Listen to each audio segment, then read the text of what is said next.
মুসলমান ইমানদাররা ভালো করে লক্ষ্য করে শুনবো, যখন আমার আপনার হায়াতের সীমা শেষ হয়ে যাবে, আল্লাহ রাব্বুল আলামিন আজরাইল আলাইহিস সালামকে পৃথিবীর জমিনে এরকম ভাবে পাঠাইয়া দিবেন। ওই ব্যক্তির রূহটাকে যখন কবজ করবেন, ওই ব্যক্তি যদি ইমানদার হয়, মায়ার নবী বলেন আজরাইল এইরকম ভাবে ভালো রূপ এবং ভালো চেহারা নিয়ে এরকম ভাবে জান্নাত থেকে পোশাক নিয়ে ওই ব্যক্তির কাছে হাজির হয়। জোরে বলেন না সুবহানাল্লাহ। ওই ব্যক্তির ইমানদার ব্যক্তির মাথার নিকটে এসে বসে যায়। আজরাইল আলাইহিস সালাম ডাকতে বলবে, হে ইমানদার বান্দা, হে পবিত্র আত্মা, তুমি তোমার রবের নামে নিয়ে বেরিয়ে আসো।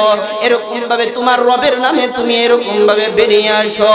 আল্লাহর নবী হাদিসের মধ্যে জানাইয়া দেয়, ওই ব্যক্তির মৃত্যুটা এমন ভাবে হয় যেমন মায়ের কোলে যেমন শিশু দুধ খাইতে খাইতে ঘুমিয়ে যাবে, একজন ইমানদার ব্যক্তির মৃত্যুটাও তেমন হবে।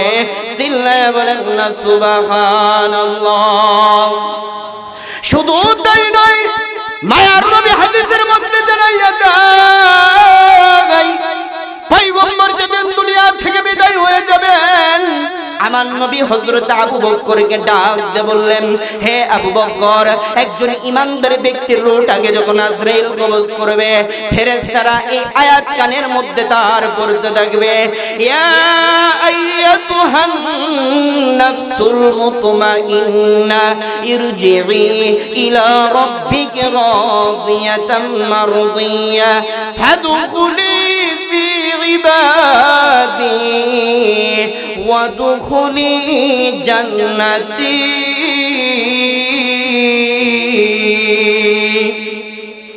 আল্লাহর নবী হাদিসের মধ্যে জানাইয়া দেয়, পয়গম্বর ডাকতে বললেন, আবু বকর, তোমার রূহটাকে যখন আজরাইল কবজ করবে, ফেরেশতারা এই আয়াত কানের করে পড়তে থাকবে আর বলতে থাকবে, হে ইমানদার ব্যক্তি, ওগো আল্লাহর বান্দা, তুমি ফিরে আসো, ফিরে আসো। বলে কোথায় ফিরে যাব? ইলা রাব্বিকি, তোমার রবের দিকে ফিরে যাও। বলে কোন অবস্থায় ফিরে যাব?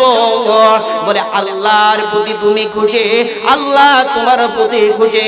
এরকম ভাবে আল্লাহর বান্দা, প্রিয় বান্দাদের অন্তর্ভুক্ত হয়ে যাও। ফাদখুলি ফি ইবাদি ওয়াদখুলি জান্নাতি, আল্লাহর তরি জান্নাতের মধ্যে চলে যাও। জোরে বলেন না সুবহানাল্লাহ।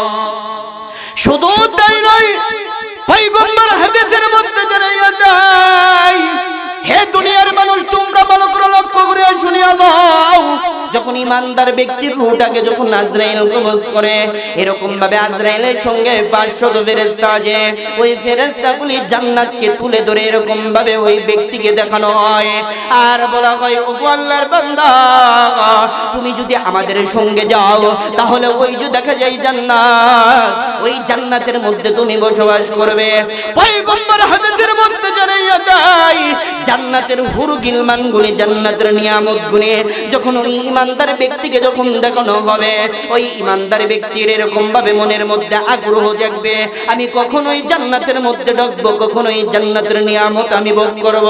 হুর গিলমানরা যখন এরকম ভাবে ওই ইমানদার ব্যক্তিকে যখন দেখতে থাকবে, এমন তো অবস্থায় ইমানদার ব্যক্তির আজরাইল রূহটাকে যখন কবজ করবে, আল্লাহর নবী বলেন, ওই ব্যক্তির মৃত্যুটা এমন হবে এক ফুল পরিমাণও সে টের পাবে না। জোরে বলেন না সুবহানাল্লাহ।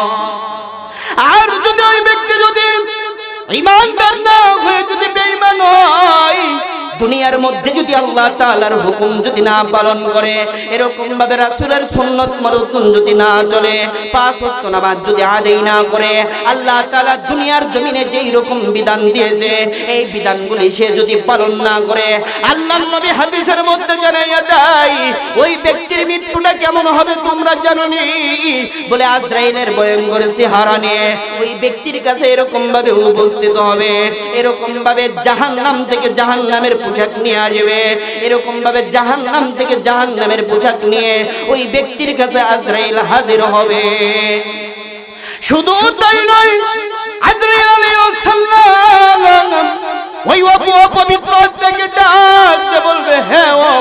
আত্মা, তুমি এরকম ভাবে দেহের মধ্যে থেকে বেরিয়ে আসো। ওই অপবিত্র আত্মা, নাফরমান ব্যক্তির আত্মাটা যখন বের হতে চাইবে না, দুনিয়ার যখন মায়ায় পড়ে যাবে, আল্লাহর নবী পয়গম্বর হাদিসের মধ্যে জানাইয়া দেয়, আজরাইল আলাইহিস সালাম যখন আত্মাটাকে এরকম ভাবে ডাক দিবে, আত্মাটা যখন বের হতে চাইবে না, পয়গম্বর বলেন আজরাইল যখন সিনার মধ্যে হাত দিবে, এরকম ভাবে রূহটা দৌড়াইয়া পায়ের কাছে চলে যাবে। আবার যখন পায়ের কাছে হাত দেবে, দৌড়াইয়া মাথার কাছে চলে যাবে। মাথার কাছে যখন হাত দিবে, দৌড়াইয়া এরকম ভাবে হাতের কাছে চলে আসবে।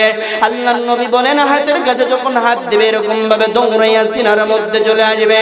এইরকম রূহটা দৌড়ি করতে করতে অবশেষে সিনার মধ্যে হাত দিয়ে ওই ব্যক্তির রূহটাকে যখন কবজ করবে, ওই বেঈমান ব্যক্তির রূহটাকে যখন কবজ করবে, আল্লাহর নবী হাদিসের মধ্যে জানাইয়া দেয় ওই ব্যক্তির মৃত্যুটা এমন কঠিন হবে, দুনিয়ার মধ্যে যখন একজন জ্যান্ত মানুষের চামড়া যদি ছিলানো যায় শরীর থেকে, ওই ব্যক্তির কি পরিমাণ কষ্ট হইতে পারে, তার চাইতে হাজার হাজার গুণ কষ্ট হবে একজন নাফরমান ব্যক্তির রূহটাকে যখন বের করবে। জোরে বলেন না নাউযুবিল্লাহ।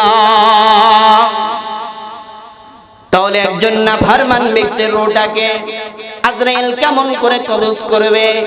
এই দুনিয়ার জমিনে যদি আপনি যদি আল্লাহ তাআলার হুকুম যদি না মানেন, রাসূলের সুন্নাত যদি না মানেন, আল্লাহর বিধান যদি আপনি অমান্য করেন, তাহলে কিন্তু এই দুনিয়ার জমিন থেকে যেদিন আপনি বিদায় হয়ে যাবেন, আপনার এই পরিমাণ কষ্ট ভোগ করতে হবে।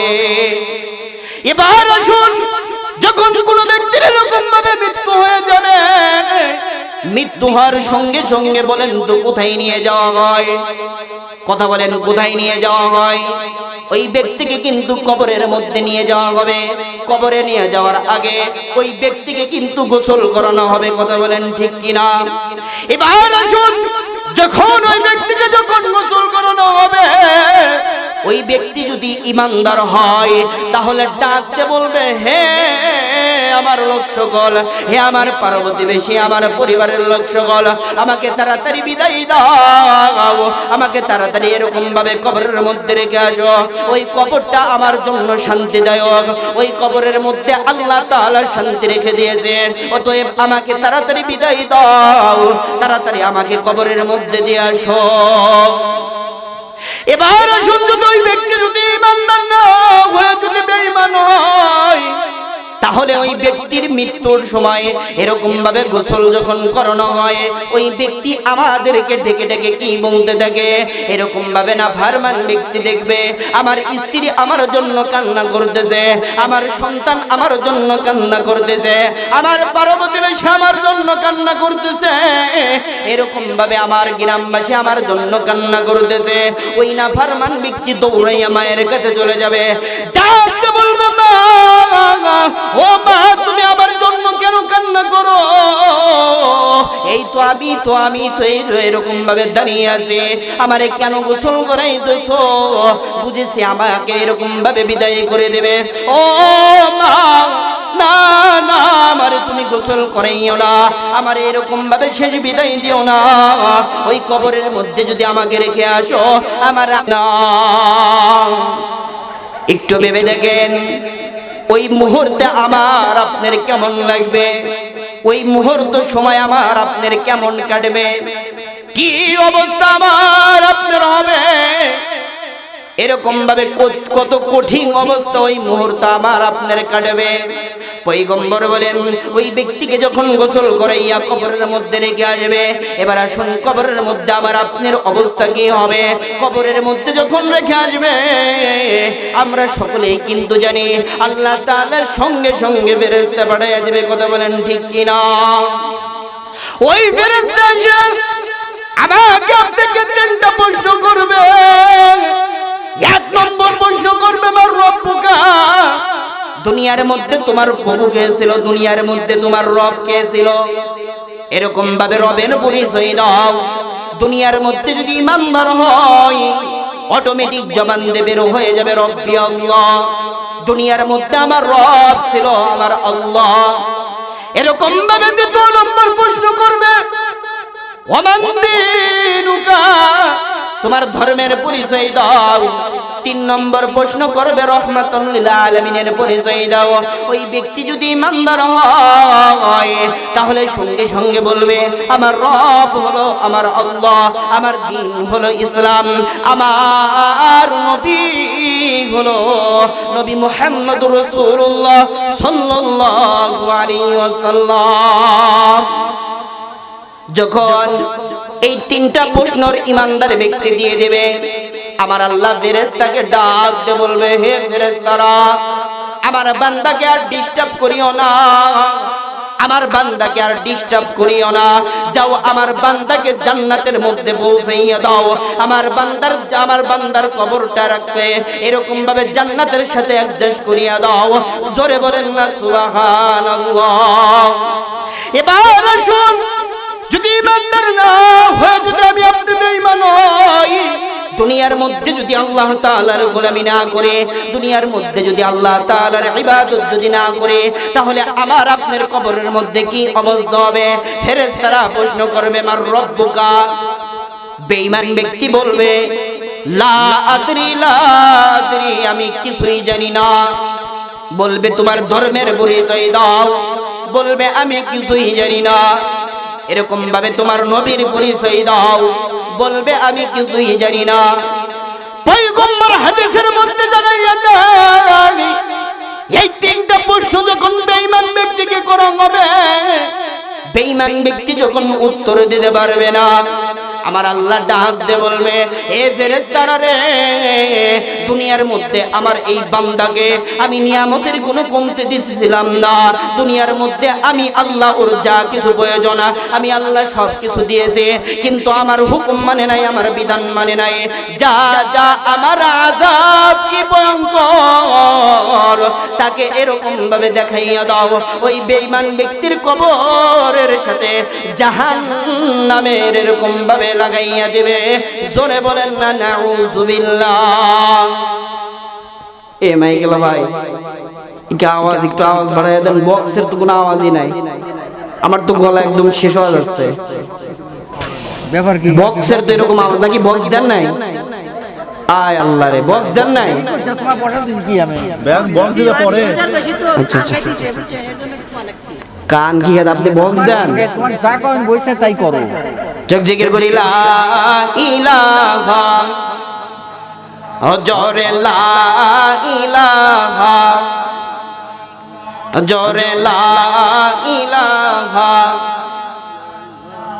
লা ইলাহা ইল্লাল্লাহু মুহাম্মাদুর রাসূলুল্লাহ সাল্লাল্লাহু আলাইহি ওয়াসাল্লাম। তাহলে বলতেছিলাম কি, কবরের মধ্যে যখন রেখে আসবে আমাকে আপনাকে 3টা প্রশ্ন করা হবে। এই 3টা প্রশ্ন করার সঙ্গে সঙ্গে যদি জবাব দিতে পারি কোথায় যাব? জান্নাতে। আর যদি জবাব না দিতে পারি তাহলে বলেন কোথায় যাব? জাহান্নামের মধ্যে যাইতে হবে। এবার আসুন, কবর নামের জগৎ যখন আমার আপনার শেষ হয়ে যাবে, এই দুনিয়াটাকে আল্লাহ তাআলা যেদিন ধ্বংস করে দিবেন, কিয়ামত করে দিবেন, আল্লাহ তাআলা এরকম ভাবে পৃথিবীটাকে হাসরের ময়দান কায়েম করবেন। সেই হাসরের ময়দানে আমার আপনার উঠতে হবে কি হবে না? সেই হাসরের ময়দানে কিন্তু আমার আপনার কি করতে হবে? উঠতে হবে। তাহলে আসুন, এই পৃথিবীর জমিনে আছে, আবার এই পৃথিবীর জমিনে আমি আপনি থাকবো না, তাহলে আমার কথাটা যারা কি বুঝলেন? এই পৃথিবীর জমিন থেকে আমার আপনার চলে যাইতে হবে।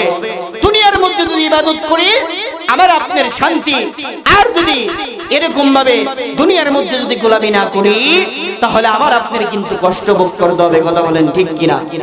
তাহলে এই পৃথিবীর জমিন আছে, আবার আমার আল্লাহ তাআলা কি করে দিবেন? ধ্বংস করে দিবেন। এটা বিশ্বাস হয়? কিয়ামতকে বিশ্বাস হয়? আল্লাহ তাআলা কিন্তু এই পৃথিবীর জমিনটাকে কিয়ামত করে দিবেন। আর 10 মিনিট টাইম আছে, আমি এই 10 মিনিটের কথা শেষ করে দেব। কিয়ামত সম্পর্কে আমি আপনাদের কিছু কথা শোনাইতেছি। যখন পৃথিবীর হায়াত শেষ হয়ে যাবে, আল্লাহ তাআলা যখন কিয়ামত করবেন, এই পুরো পৃথিবীটাকে কিয়ামত করার জন্য ইসরাফিল আলাইহিস সালাম সিংহা নিয়ে দাঁড়াইয়া আছেন। কথা বলেন ঠিক কিনা? তাহলে ইসরাফিল আলাইহিস সালাম কি করতেছেন?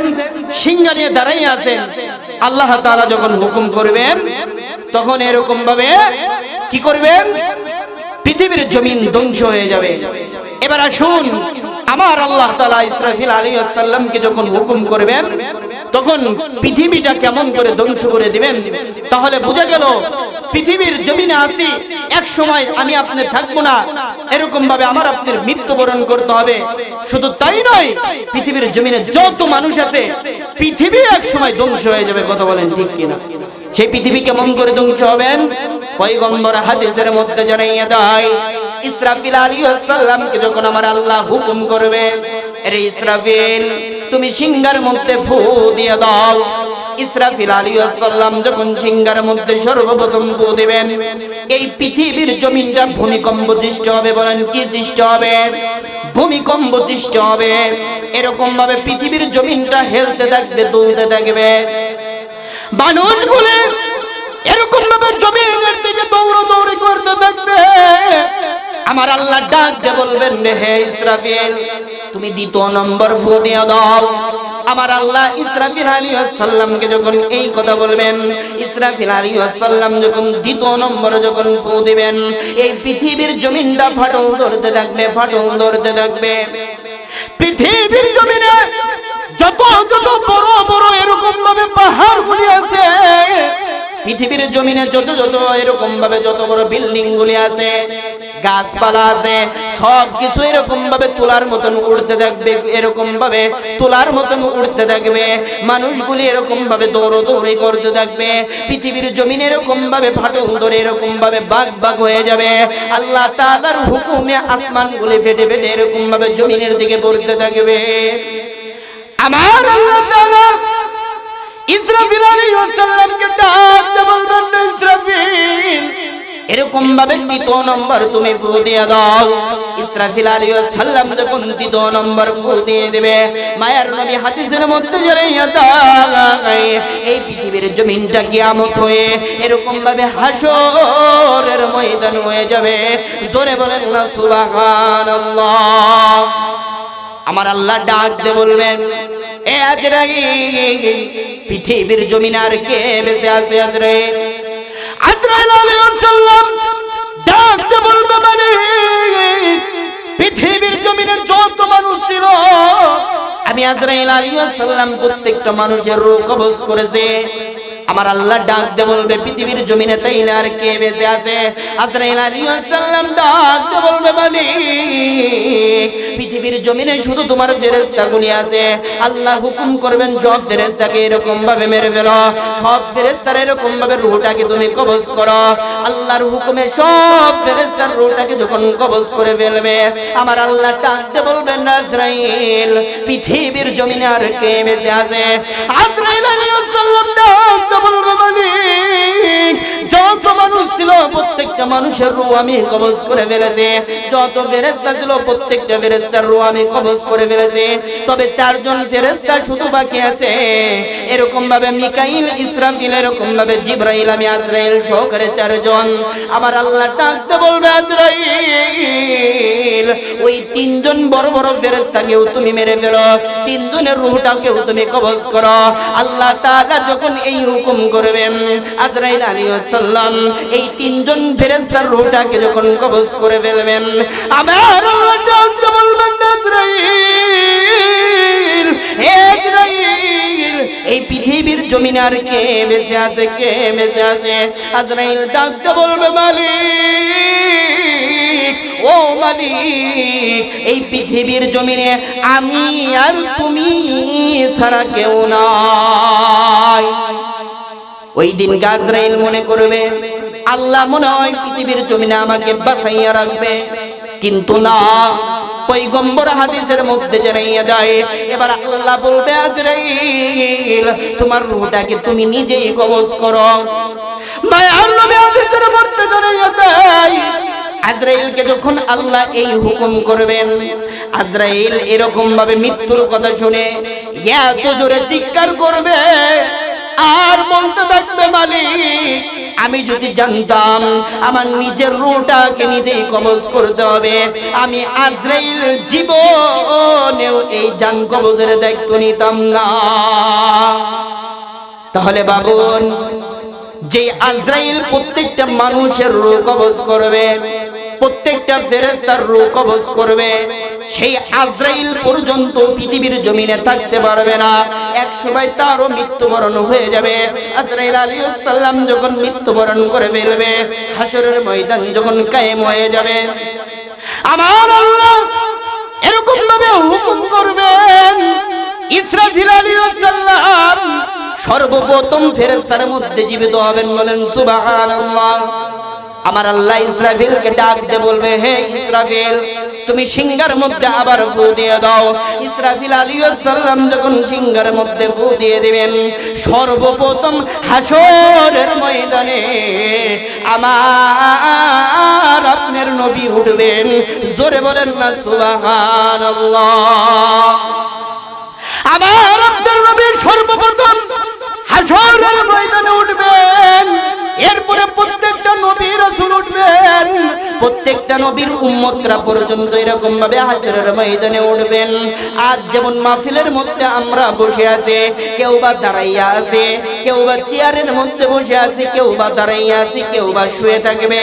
হাসরের ময়দানও ঠিক এইরকম সমান হয়ে যাবে। কেউ বা দাঁড়ানো অবস্থায়, কেউ বা শোয়া অবস্থায়, কেউ বা বসা অবস্থায়।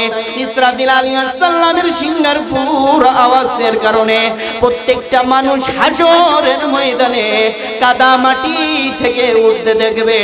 জোরে বলেন না সুবহানাল্লাহ। তাহলে বলতেছিলাম, এই পৃথিবীর জমিনে আছে, আবার এই পৃথিবীর জমিন থেকে কিন্তু আমার আপনার চলে যাইতে হবে। চলে যাইতে হবে না, এই পৃথিবীর জমিন থেকে আমার আপনার চলে যাইতে হবে। এরকম ভাবে মৃত্যুবরণ করতে হবে, কবরের মধ্যে যাইতে হবে। কবর থেকে হাসরের ময়দানে আমার আপনার উঠতে হবে। ওই হাসরের ময়দান থেকে কিন্তু আমার আপনার নেই জান্নাতে নেই জাহান্নামে যাইতে হবে। তাহলে জান্নাতে যদি যাইতে চাই, এক নম্বর ঈমান আনার পরে সবচেয়ে বড় ইবাদত কি বলেন তো? নামাজ। কি? 5 ওয়াক্ত নামাজ। ঈমান আনার পরে সবচেয়ে বড় ইবাদত হলো 5 ওয়াক্ত নামাজ। এই 5 ওয়াক্ত নামাজ সর্বপ্রথম আমি আপনি এরকম ভাবে আদায় করার চেষ্টা করব। এরপরে দ্বিতীয় নম্বর নবীর সুন্নাত মেনে চলব। দুনিয়ার মধ্যে যেই সমস্ত হুকুম আছে, এই সমস্ত হুকুম আমি আপনি যদি মেনে চলতে পারি, তাহলে পরকালে শান্তিতে থাকতে পারবো। আল্লাহ তাআলা আমাদের সকলকে বুঝে আমল করার তৌফিক দান করুন। সকলেই বলে আমিন। এ বলে আমি শেষ করছি।